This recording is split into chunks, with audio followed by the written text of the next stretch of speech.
हाफिज ज़मान Rizvi official की latest videos को देखने के लिए चैनल को सब्सक्राइब करें और साथ वाले बेल आइकन को लाजमी प्रेस करें।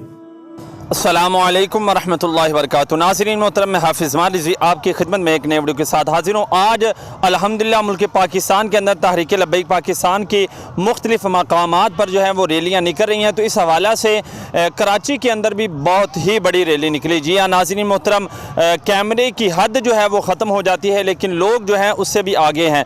नाज़रीन मोहतरम, बहुत ही बड़ी रैली, अभी उसके मनाज़र आपके सामने रखते हैं और इंशाअल्लाह हमारी जो मरकज़ी लाहौर की जो रैली है वो भी जारी व सारी है और इंशाअल्लाह अज़्ज़ा वजल उसके मनाज़िर भी कुछ देर बाद आपके सामने रखे जाएंगे। फ़िलहाल कराची के अंदर जो इतनी बड़ी रैली निकली है उसके मनाज़िर आपके साथ रखते हैं, ख़ुद भी देखिए और दोस्तों के साथ भी शेयर कीजिए।